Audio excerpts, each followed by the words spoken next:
Hey everyone, how's it going? Azren, the language nerd here. Hope you are doing very, very well. This is episode number 66 of Azren's Journal. Hope you're doing very well today. If you are new to this segment on my channel, it's pretty straightforward. This is the series on my channel, I suppose, where I share various language learning tips and, of course, give you an insight into my personal language learning journey. But most importantly, today, let's start with the hair length update. COVID is still running, and so I haven't had a haircut. Look how long my hair is getting. It's past my my glasses now. It's getting longer and longer. So I understand a little bit. You know, when girls always go like this and they push their hair back. Well, I find myself doing this all the time, pushing my hair back. It's always bothering me. I'm gonna cut it myself soon. Probably if it gets longer and longer, like it's getting a little bit crazy and a little bit out of hand. Now, before jumping into the topic of our video today, I have a couple quick announcements, things I've shared before, but I want to talk about them again. There are some fantastic resources that I've now put together for language learners, which are free, by the way. So the first resource is we have free classes online. And in June, we're not only going to have free classes, but we're going to have some activities as well. Activities, most likely, this is 80%, activities such as yoga in different languages, such as Spanish and German. Those are the two languages we're looking at now. So Spanish and German yoga. Again, 80% certainty. We're looking at a 6 to 8 week Spanish pronunciation class. We're looking at a 6 to 8 week French pronunciation class. Again, these are free for anyone to attend. With the option to donate. Donations are appreciated, but not required. We're looking at a past tense workshop in French and Spanish. There's going to be our regular drop-in classes every single week.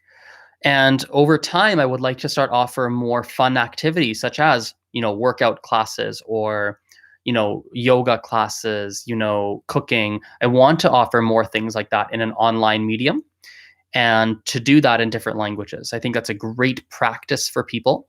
And so I have not posted, nor have I figured out yet, the June schedule, but I'm working on it. So if you would like to be kept in the loop, I'm going to put two links in here. First one is the following. Okay, we have our Eventbrite page, calgarylanguagenerds.eventbrite.com. You are able to follow that page. The second thing, I've never talked about this one before. This is it's not brand new. I just never talk about it online. I don't really know why, but it's existed for years. I just don't talk about it. We have an email newsletter. I should talk about that more often, shouldn't I? So if you are interested in receiving our emails, we have an email newsletter, which I will share right now. You can sign up for a newsletter here. We have a Google form for the newsletter. The newsletter, we typically send it out, or I typically send it out, typically every month, usually every 3 to 6 weeks. I will send an email out with any new activities, events, things of that nature.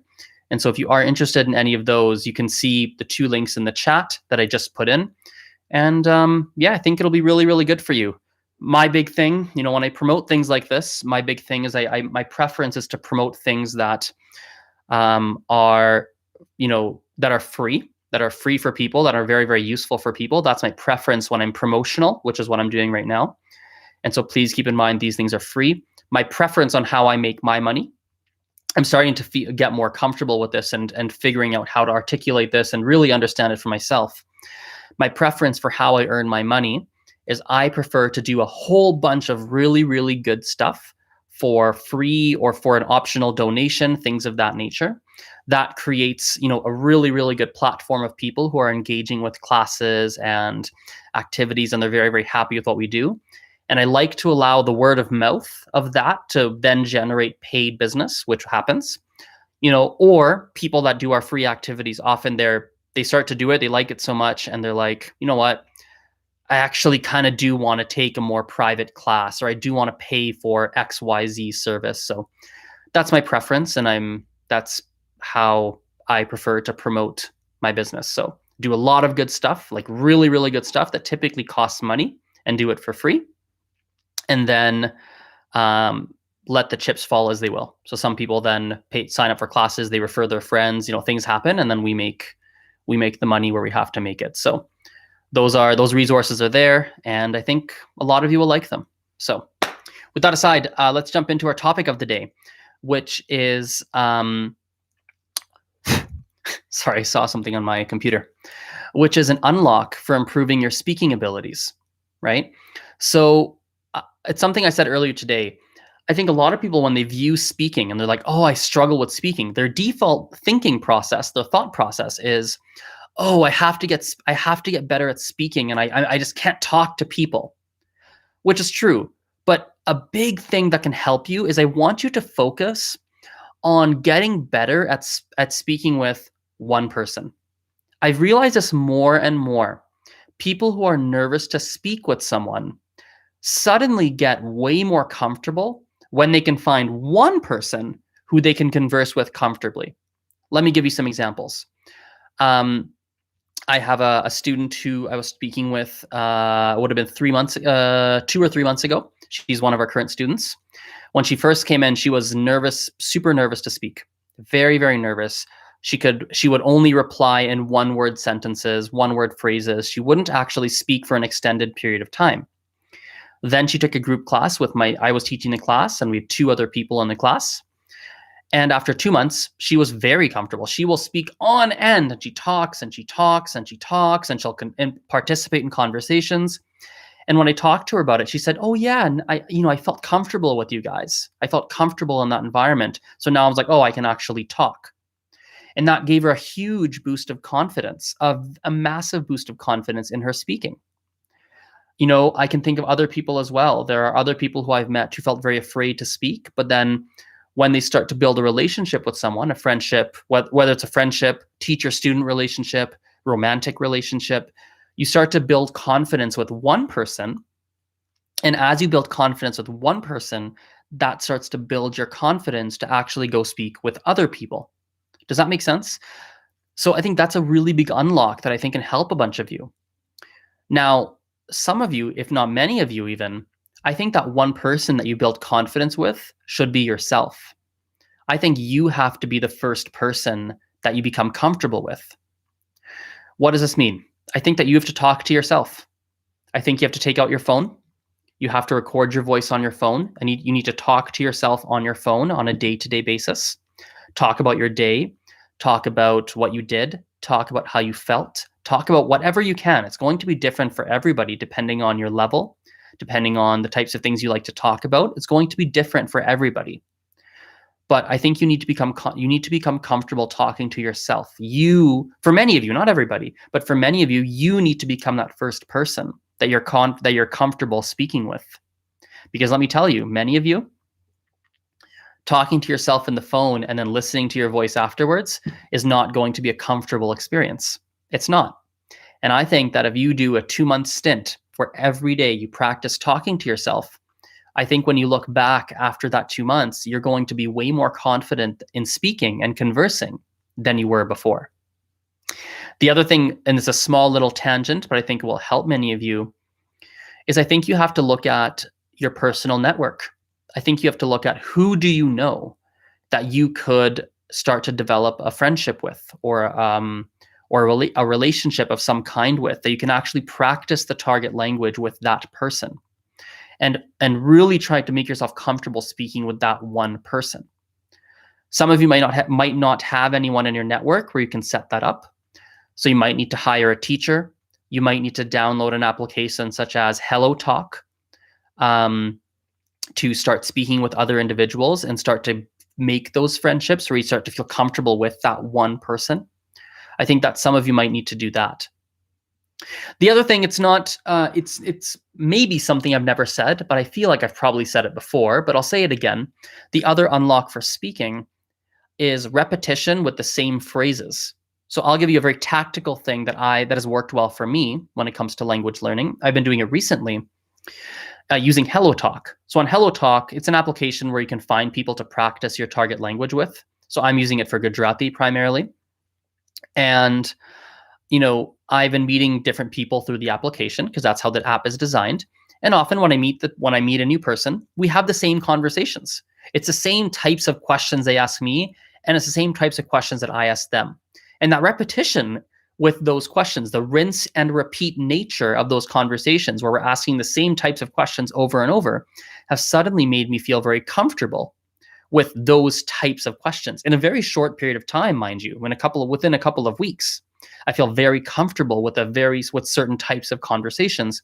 When prior, I remember when I would struggle with those conversations, I was like, oh, how do I say that? How do I respond to that?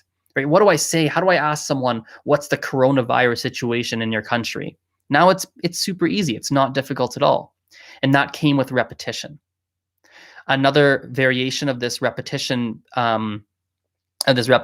exercise per se, I suppose we could say, is when I was traveling prior to all of this, these coronavirus. When I would travel, I would typically get pretty comfortable with restaurant conversations very quickly, because in restaurants, the conversation's quite short and there's only so many directions it can go. And I'd go to restaurants regularly when I'm traveling. So I would get very good at restaurant conversations very quickly, to the point where waiters would always be so impressed with my language skills. And they would always say things like, wow, you're amazing. That's so cool. You're so good. You're so fluent. And they genuinely thought I was fluent, because in that restaurant, boy, did I sound good. Right? Or another one, this is a funny story. I was in China. This was in 2015. And I was taking some Chinese classes with some other people that were beginners in Mandarin like me. And it was so funny because my classmates thought I was so fluent in Mandarin. They thought I was amazing and so good. And I really wasn't. But it was so funny. We were looking for this one particular pub or restaurant or something one day, and we couldn't find it. So I would walk up to people and I would ask them for directions. And I wouldn't always understand the reply, but I would get the gist and I would kind of follow whatever I understood. And I kept asking so many people for directions. And I got really good at that initial conversation of saying, hey, we're looking for this. Where can I find it? And people were like, wow, Azren, you're so good at Mandarin. My classmates were like, you're so amazing. People I spoke to were like, oh, you speak Mandarin really well. Good job. It just that I sounded so fluent because I had that repetition of that same conversation 17 times within like an hour. And I got pretty good at it pretty quickly because I kept doing it over and over and over with different people. And suddenly I got very good at that conversation. So I think in the initial phases, that initial level of comfort and fluency, I think comes from a combination of one, you need to become comfortable. You need to figure out how you can get comfortable and feel okay speaking. And I think that comes with some form of repetition. Whether it's repetition with yourself using your phone and getting comfortable repeatedly talking to yourself on your phone, whether it's repeatedly talking to the same person and becoming comfortable with that person.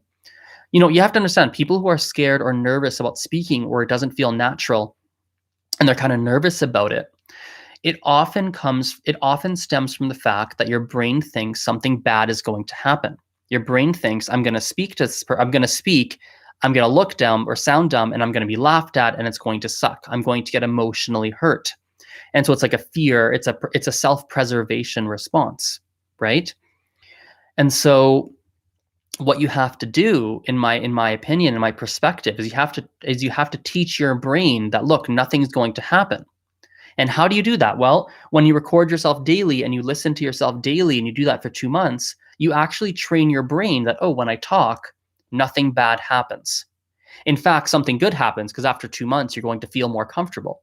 So you're going to train your brain that, oh, look, I spoke, nothing bad happened, and I improved, which is good. So speaking equals good. Or if you find someone that you can regularly practice with and you become comfortable speaking with one person, your brain makes a connection. Oh, I actually spoke with a real human being. Wow, and it was fine. Nothing bad happened, and I improved. I'm comfortable now. Wow, interesting. Does that make sense? You have to train your brain that nothing bad's going to happen. And I think the other puzzle piece, which I touched on, was the repetition piece. When you repeat the same types of conversations over and over, and you have that same conversation multiple times, what will happen is you start to get comfortable and you start to develop a habit or a pattern with that type of conversation. And suddenly it's kind of like muscle memory. The same way we can walk, or we can do things without thinking. It's a muscle memory that becomes a form of muscle memory, which therefore leads to a form of comfort when you're speaking, at least in those situations. Anyway, thank you for watching this. I really appreciate your attention. As per usual, go in that chat. I think a lot of you will like our free classes, our free activities. They've been really good. People have been enjoying them, and I genuinely enjoy running them. It's so much fun, and it's such a it feels nice. It's a good community, friendly people. You get to learn. It's a comfortable environment. You'll learn new words. You'll get surrounded with the language. As we introduce these new fun activities, you'll have some fun. I really think it's a good environment. And the newsletter is just a good way to keep up with when those are happening and the schedule changes and things like that. So I genuinely think a lot of you are going to really, really like it. So in fact, I think we just got one response right now in the newsletter. I'm pretty sure someone just did. Yep. I see. Oh no, that's from yesterday. Sorry. No one did. So anyway, have a good day and we'll chat later. Bye-bye. See you.